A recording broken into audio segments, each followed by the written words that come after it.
नमस्कार दोस्तों, सभी को जय माता दी। हर हर महादेव। कैसे हो सभी? आशा करती हूँ आप सभी अच्छे होंगे, खुश होंगे और स्वस्थ होंगे। माता काली और बाबा भैरवनाथ की कृपा आप सभी पर सदैव बनी रहे। माँ आप सभी के अंधन के भंडारे बरती रहे। आज मैं आपके लिए एक और बहुत ही महत्वपूर्ण जानकारी लेकर के आई हूँ माता काली की परीक्षा के बारे में, क्योंकि बहुत से बच्चों की परीक्षाएं चल देती हैं और शुरू हो जाती हैं। उनको पता भी नहीं लगता कि हमारे साथ क्या हो रहा है, क्या नहीं हो रहा है। और परीक्षा कब शुरू होती है, कैसे शुरू होती है, ये भी नहीं पता होता है। और परीक्षा कब खत्म होगी ये भी नहीं पता। तो यहाँ पर आज मैं आपको ये सारी चीजें बताऊं कि परीक्षा जब खत्म होने वाली होती है तब आप किस मोड़ पर पहुंचते हैं, परीक्षा शुरू होती है तब हमारे साथ क्या होता है, परीक्षा के दौरान हमारे अंदर साथ में क्या हो रहा होता है, क्या क्या मुसीबतें हमारे ऊपर आती हैं, किन किन तकलीफों का सामना हमें करना पड़ता है, और माता परीक्षा लेती क्यों है अपने हर भक्त की। अगर बात करें माँ काली के भक्त की, तो माता काली अपने हर भक्त की परीक्षा लेती है। आप लोगों ने देखा होगा ये जितने भी दरबार चौकियां लगे हुए हैं, इन सब की परीक्षाएं हुई हैं। इन सभी ने परीक्षाओं को पास किया है, तभी ये आज यहाँ तक पहुंचे हैं। सभी ने मुसीबतें उठाई हैं। ऐसा नहीं है कि ये सब इन्होंने कोई माँ को ऐसे ही प्राप्त कर लिया और इनकी जो है परीक्षा नहीं हुई है, इन्होंने डायरेक्ट सुख लिया है।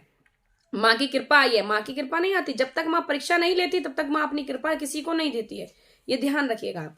तो उसी के बारे में आज मैं यहाँ पर आपको जानकारी दूंगी, तो वीडियो को अंत तक पूरा देखें, इसके बिल्कुल भी ना करें, क्योंकि यहाँ पर परीक्षा के लिए एक एक पॉइंट बहुत ही महत्वपूर्ण है आपके लिए।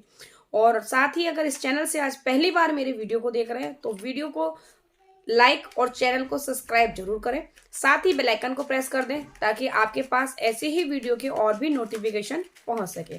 तो शुरू करते हैं आज का वीडियो।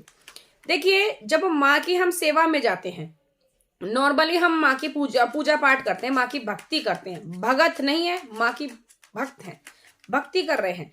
और हम दैनिक जीवन में माँ की पूजा पाठ कर रहे हैं।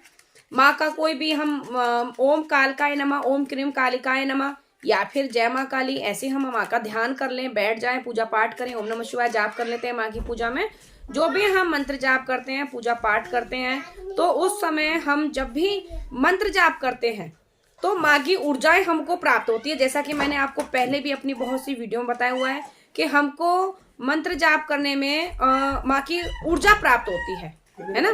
तो ऊर्जा में हम माँ के तत्व को प्राप्त कर लेते हैं, और जब माँ के तत्व हमारे अंदर आते हैं तब बात शुरुआत होती है माँ की परीक्षा की। तो माँ की परीक्षा में हमारे साथ क्या क्या होता है, यहाँ पर मेन पॉइंट है कि जैसे ही माँ की परीक्षा शुरू होती है तो हमारे ऊपर परेशानियों का सामना करना पड़ता है, हमारे ऊपर विपदा आ जाती है। आर्थिक, शारीरिक, मानसिक हर प्रकार की तंगी हमारे साथ में शुरू हो जाती है। और शुरुआत कहाँ से होती है, जिससे सबसे पहले टारगेट माँ किसको बनाती है, रिश्तेदारों को, हमारे सगे संबंधियों को।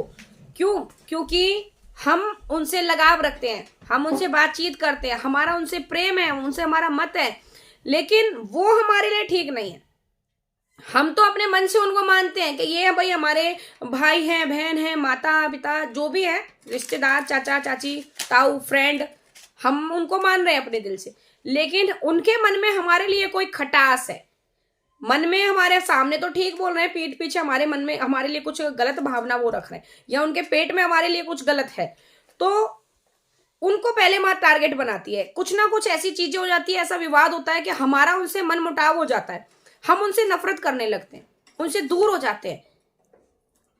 जो लोग हमारे करीब थे वो सब हमसे दूर होते चले जाते हैं।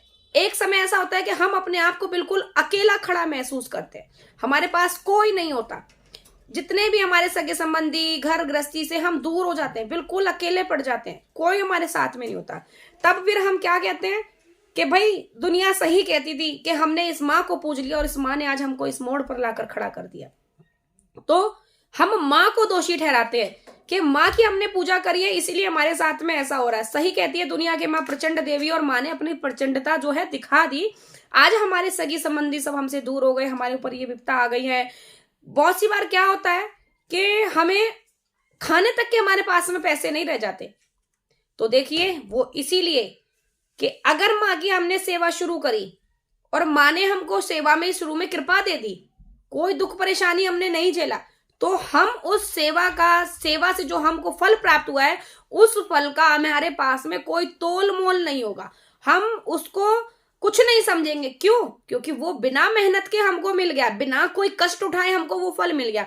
अभी मान कर चलिए कि जो अमीर लोग हैं उनके पास में पैसा बहुत है, पैसा है, लेकिन वो भी परेशान है। तो लेकिन वो ना ही तो पैसे को कुछ समझते हैं, ना वो रोटी को कुछ समझते हैं। रोटी पैसा उनके लिए कुछ मायने नहीं रखता, वो पैसा उड़ाते हैं, रोटी फेंकते हैं। जिनके पास अपार पैसा है तो उन्होंने कोई परेशानी नहीं झेली ना, लेकिन फिर भी वो दुखी रहते हैं। क्यों? क्योंकि वो उस अन्न का अपमान कर रहे हैं, वो उस लक्ष्मी का अपमान कर रहे हैं जो विधाता ने उनको दी है, बिना किसी कष्ट के। मानते हैं मेहनत सभी के पास, मेहनत सब करते हैं, लेकिन उन्होंने कोई आर्थिक तंगी नहीं देखी, उन्होंने कुछ गलत चीजें नहीं महसूस करी है, उन्होंने कोई दुख परेशानी नहीं उठाया, धूप छांव का उनको एहसास नहीं हुआ है। दिन रात एसी में रहने वाले उनको जो है वृक्ष की हवा क्या भाएगी, वृक्ष की हवा में जाकर वो परेशान हो जाते हैं। बहुत से लोग ऐसे थे, एसी ना मिले तो वो लोग चैन की सांस नहीं ले पाते। तो ऐसे लोगों को दुख का एहसास कहाँ होगा? नहीं होगा ना। अब बात करते हैं कि भाई जो लोग जिनके पास कभी खाने को रोटी नहीं है, रहने को छत नहीं है, पहनने को कपड़ा नहीं है, उन लोगों से पूछिए, वो लोग ये सूखी रोटी का कहीं टुकड़ा भी मिल जाएगा ना तो वो उस रोटी को उठा करके माथे से लगाकर कहीं सही जगह पर रखेंगे। क्यों? क्योंकि उनको उस रोटी का मूल्य पता है। वो एक एक पाई जोड़ करके दिन रात मेहनत करके उस रोटी को कमा रहे हैं, प्राप्त कर रहे हैं, तब उनको खाने को 2 वक्त की रोटी मिल रही है, कभी वो भी नहीं मिलती। तो उन लोगों को रोटी का मूल्य पता होता है। अब माँ की हम प्रार्थना कर रहे हैं, माँ से पूजा पाठ कर रहे हैं, और वही भी माँ की शक्ति हमको बिना किसी मुसीबत के मिल जाए, बिना किसी परीक्षा के, बिना किसी कष्ट के मिल जाएगी, तो हम उस शक्ति का गलत उपयोग करेंगे। हम उस शक्ति को नहीं समझेंगे, हम सोचेंगे अरे कोई बात नहीं, चली जा कल फिर ले लेंगे हम। ये हमारे मन में विचार आएंगे। तो इन सारी चीजों को हमारे मन में ना आने के लिए हमको ठोंक पीट कर मजबूत बनाती है कि भाई तुमको ये शक्ति कितनी मेहनत से प्राप्त हो रही है, कितनी तपस्या से प्राप्त हो रही है। और परीक्षा में जो हमारे बुरे कर्म होते हैं ना, जो हमने अपने समय में कोई बुरे कर्म करे हैं, वो सारे माँ एक साथ उड़ेल देती है हमारे ऊपर, एक साथ उड़ेल देती है। वो परीक्षा होती है, उस समय माँ हमें सारी चीजों का दंड देती है ताकि हमारी अंतरात्मा साफ हो सके, हमारी जो कुंडलानी है वो बिल्कुल पवित्र रह सके, हमारे अंदर किसी प्रकार का कोई पाप ना बचे। हम जब पाप मुक्त हो जाते हैं तभी माँ अपनी कृपा हम पर देती है, तब हम अपने ऊपर माँ को समझिए कि अब माँ की कृपा। अब दूसरी बात कि परीक्षा खत्म होने का मोड कौन सा होता है? परीक्षा खत्म होने का मोड, सबसे पहली चीज जान लीजिए, जिस समय आप हर जगह से हार जाए और हारे थके माँ के चरणों में पहुंच जाए कि हे भगवती, अब दुनिया से हार गया और मेरे पास कहीं दूसरा चारा नहीं है, अब मैं तेरी शरण में आया हूं, अब तू मुझे मार दे या जिया दे, अब जो कुछ है वो तू ही है। ये जब ऐसी प्रेरणा आपके मन में आने लगे, माँ के पैरों में आप गिर जाए कि माँ बस अब मेरे को मौत दे दे, जिस समय आप माँ से मौत मांगने लगो ना, तो समझ लेना उस समय आपकी परीक्षा का आखिरी मोड़ आ चुका है।